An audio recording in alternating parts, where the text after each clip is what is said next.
সমাজ জেগেছে, মা বোনেরা জেগেছে, আলেম সমাজ জেগেছে।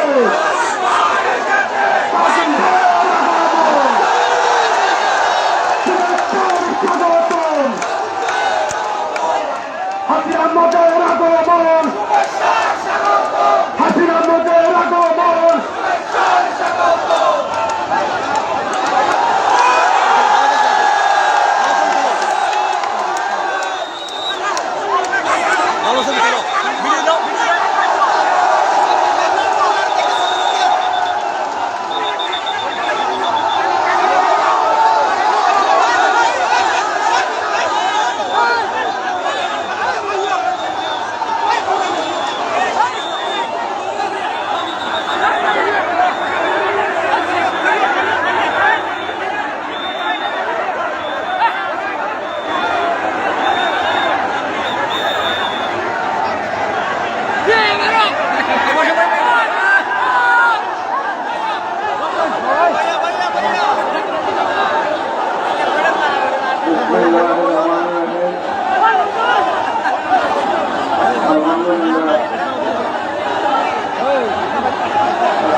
আমার প্রান্তীয় দেশবাসী, আপনারা দয়া করে একটু শান্ত হন, একটু শান্ত হন, একটু শান্ত হন।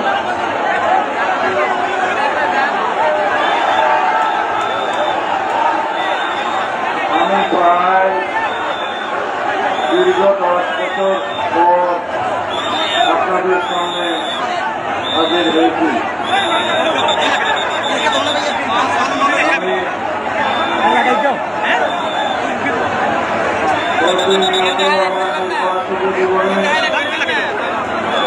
আমার হৃদয়ে আপনাদের পালন করেছি। আপনারা দয়া করে সিদ্ধান্ত আমার কথাগুলো শুনুন, একটু দয়া করে শান্ত হন, আমার কথাগুলো শুনুন। তোমরা বসো, বসো, বসো, বসো।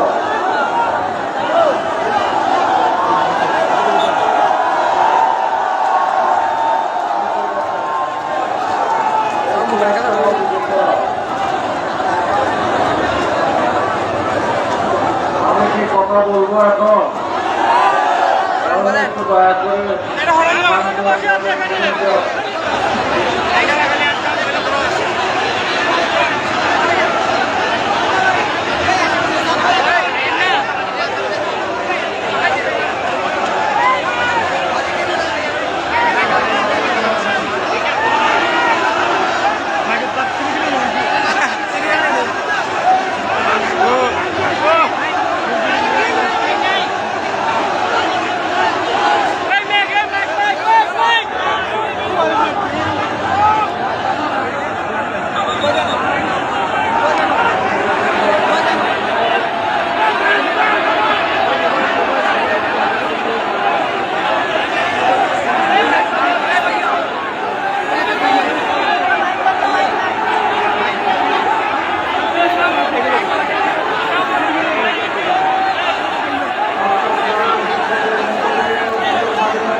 শহীদের রক্তদানের মধ্য দিয়ে যে নতুন স্বাধীনতা অর্জিত হয়েছে, সেই স্বাধীনতাকে আপনারা অর্থবহ করে তুলতে হবে।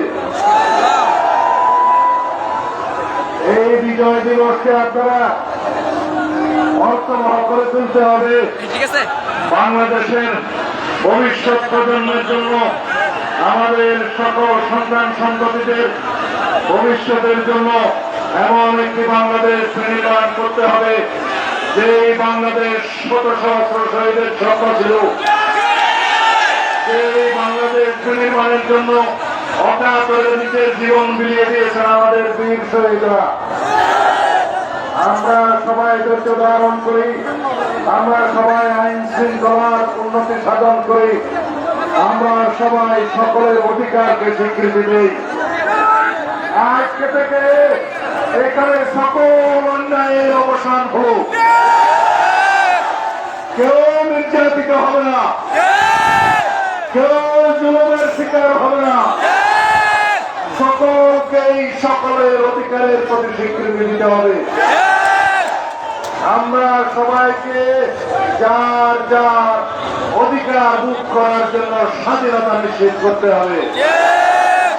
আমরা সবাই বাংলাদেশী, কেউ আমরা এখানে মুসলমান, কেউ হিন্দু, কেউ বৌদ্ধ, কেউ খ্রিস্টান, সেটা যার যার ধর্ম সে পালন করবে, কিন্তু আমরা সবাই বাংলাদেশী। একটাই পরিচয়, আমরা এই দেশের নাগরিক।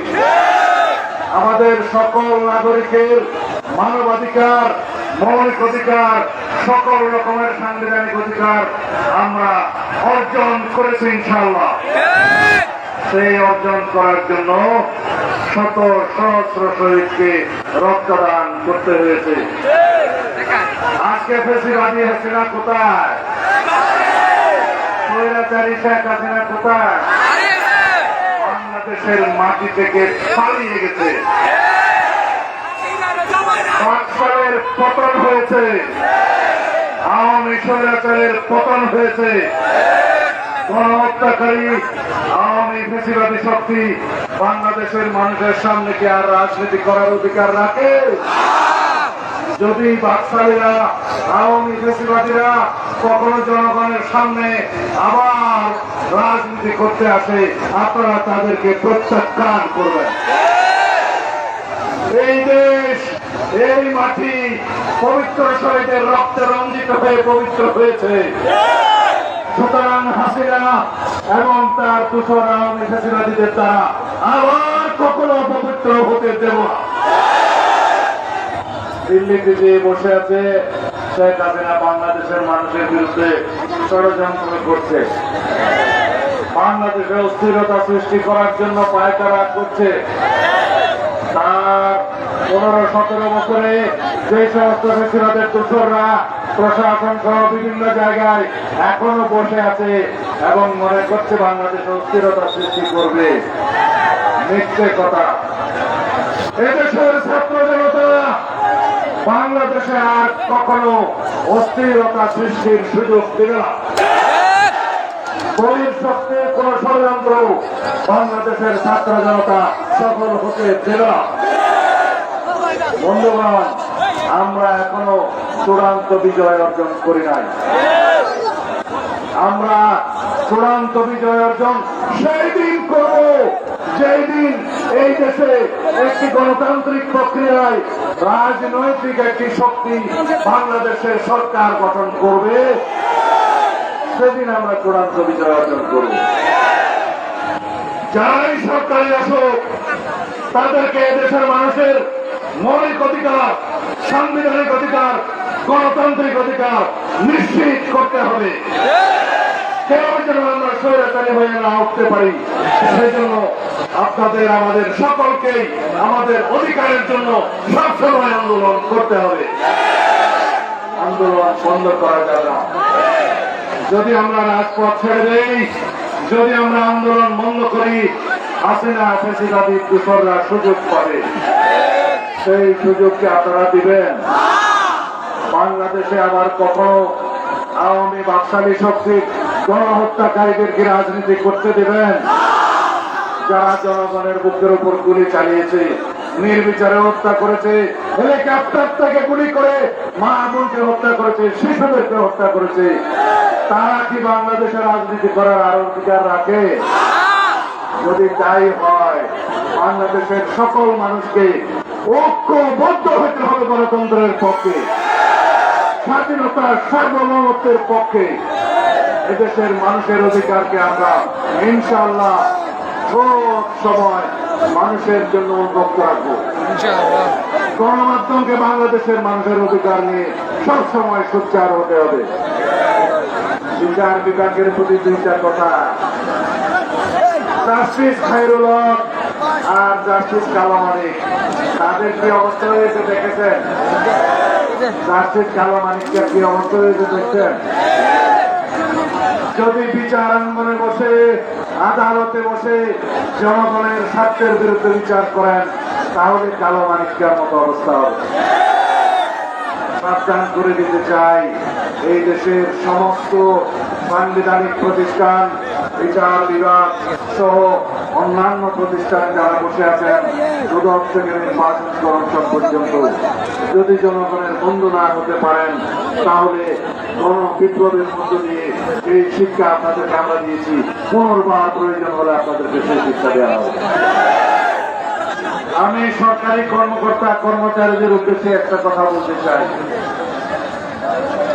ভাই সকল যারা বাংলাদেশের এই প্রজাতন্ত্রের কর্মচারী ভাইয়েরা এবং বোনেরা, আপনারা এই জনগণের চাকরি করেন, বাংলাদেশের এই জনগণের কর্মচারী আপনারা, আপনাদের বেতন এই জনগণের ট্যাক্সের টাকা থেকে দেওয়া হয়।